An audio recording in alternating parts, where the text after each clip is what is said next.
internationale. SeneInfo International. abonné leen ci suñu chaîne YouTube ngir jot saa su nekk ay xibaar yu wér te wóor aju ci réew mi ak ci bitim réew. SeneInfo. internautes yi safoo seneinfo.net ak SeneInfo International ñu ngi leen di nuyu fas yéene leen defal tënkub xibaaru tey lundi di 2 novembre 2020 dañ koy tàmbaleek xibaaru biir réew mi liste bu nouveau gouvernement bu Sénégal fësal nañ ko démb. Macky Sall fal na lu toll ci 33 ministres ak 4 secrétaires d'État. ñi nga xam ne nag ñoom ñooy ministres yu bees yi Antoine Félix Diome la intérieur, Aïssata Tall Sall affaires étrangères, Abdoulaye Sow urbanisme, logement et hygiène publique, Mariama Sarr fonction publique ak renouveau urbain, Oumar Sarr mine et géologie, Moussa Baldé agriculture et équipement rural, Ali Saleh Diop élevage et production animale, Papa Amadou Ndiaye artisanat et transformation du secteur informel, Yankoba Diatara économie numérique et télécommunication. ñooñu nag ñooy ministre yu bees yi nga xam ne kon dugg nañ ci gouvernement bi. wante nag ca geneen wet ga kii di Amadou Ba, Aly Ngouille Ndiaye, Makhtar Cissé, Mohamed Ben Abdallah Dionne ak Oumar Youm ñoom nag kon président Macky Sall daf leen génne bokkatuñu ci gouvernement bi. am na ñoo xam ne itam kon seeni poste dañ ko changé. li nga xam ne nag kon gën naa fees tam ci remaniement boobu nga xam ne kon am na démb moom mooy kii di Idrissa Seck nga xam ne kon moom moo remplacé Aminata Touré ci boppu conseil économique social et environnemental. mbirum gaal googu nga xam ne kon ab gaal la xam goo xam ne dafa am kon ay ndaw yu ko jëloon bëgg a dem fële bitim réew te nga xam ne sax gaal gi daa mujjee teer kon fële ñuy wax goxu mbaaj gannaaw bi gaal gi amee ay jafe-jafe kon ba teer goxu mbaaj te sax biir gaal gi bi ñu fàttali ko dañ fa fekkoon ab nit boo xam ne dafa ñàkk bakkanam kon dafa am lu ci bees nag muy ñaari nit yoo xam ne kon dañ leen yóbbu woon fële ci hôpital benn hôpital bu nekk Saint-Louis kon ñaari nit ñooñu nga xam ne gannaaw bi ñu amee ay gaañu-gaañu dañ leen rawale woon ci hôpital bu Saint-Louis ñoom tam kon dañoo mujjee ñàkk seen bakkan.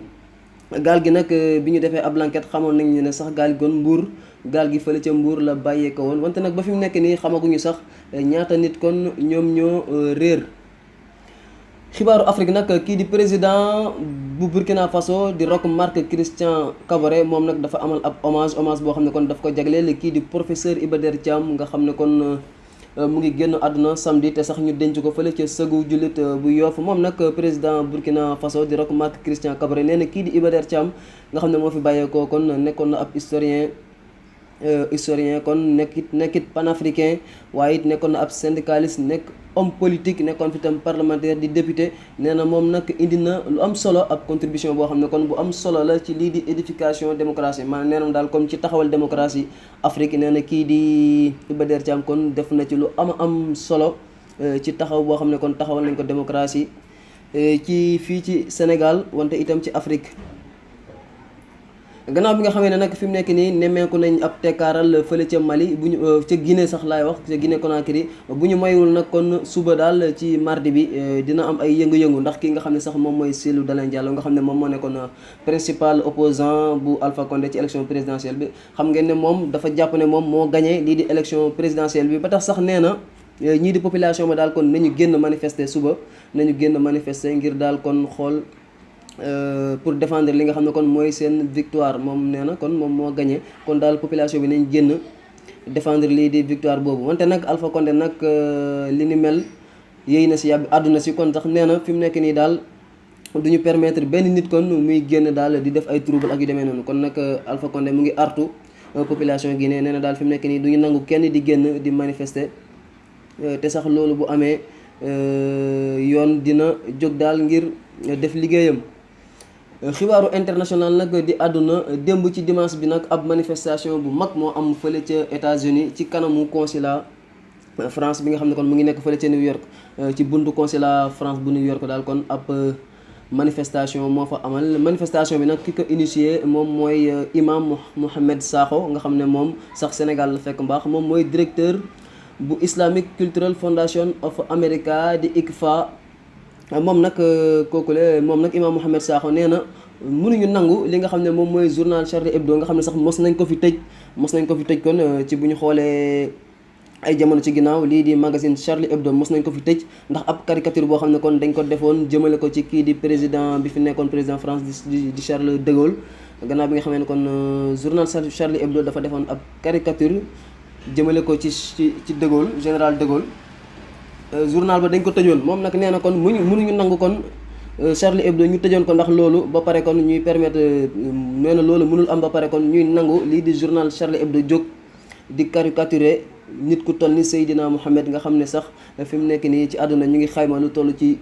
2 milliards wala lu ko jege ci ay nit yoo xam ne Seydina Mohamed boobu lañ bëgg te it moom lañ def ci seen xol. buñ paree foofu Amérique dañuy dem ca Afghanistan nag ñetti nit yoo xam ne kon dañoo armé ñetti nit yoo xam ne daal kon dañoo yor ay ngannaay ñoom ñoo dugg ci université bu Kaboul tey ci bésub lënd bi sax lañ fa dugg gannaaw bi nga xam ne ñu ngi fa doon amal ab foire boo xam ne kon ay njëndum njaay la ci ay livres yoo xam ne ay livres iranien la ci loolu daal kon lañ fa dugg daal ba rey fa kon lu toll si 20 nit ba rey fa daal wala gaañ fa kon lu toll ba rey fa tam kon daal jàpp ne dool kon defkatu ñaawteef yooyu daal gannaaw bi ñu duggee ci université bu Kaboul daal rey nañ fa wala gaañ fa lu toll si 20 nit ak juróom loolu nag ministère intérieur bu Afghanistan moom moo ko xamle kii di RFI nag moo fësal xibaar bi wante nag nee nañ li ni mel daal taliban yi ñoom nee nañ du ñoom te taliban yi kon nee nañ attaque boobu ñoom du ñoom te seen yoon nekk si. directeur bu organisation mondiale de la santé di Tedros Adhanom moom nag dafa xëy xamle ne daal fi mu nekk nii dafa nekk en isolement maanaam dafa ber boppam gannaaw bi nga xamee ne kon dafa nekkoon en contact ak benn nit boo xam ne kon dañ ko testé positif coronavirus moom nag nee na comme ni nga xam ne noonu la ko daal protocole sanitaire OMS bi noonu la ko protocole sanitaire kon bu OMS ni mu ko tegee daal. nee na loolu la bëgg a respecté ba tax na kon moom dafa quarantaine boppam fi mu nekk nii daal nee na dina quarantaine boppam kon te quarantaine bi 2 semaines kon dina quarantaine boppam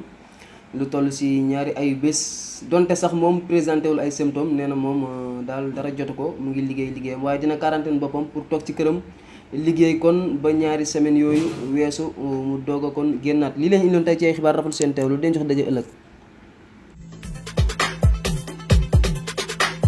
askanu Sénégal ak bitim réew seen groupe d'information bi di Sen Info International ubbil na leen ay buntam ci www.seninfo.net ngir ngeen di mën di am bépp xeetu xibaar ca ba mu jotee ci ay anam yu wóor moo xam xibaaru politique la ci wàllu culture bi cosaan ak aada xibaaru tàggat yaram xibaaru diine ak lépp lu xew ci àdduna bi mën ngeen a abonné wu ci YouTube bu Sen Info International ngir xam li xew ci seen réew ak fépp ci àdduna bi seen groupe d'information Sen Info International ndimbalu askan wi moo ko tax a jóg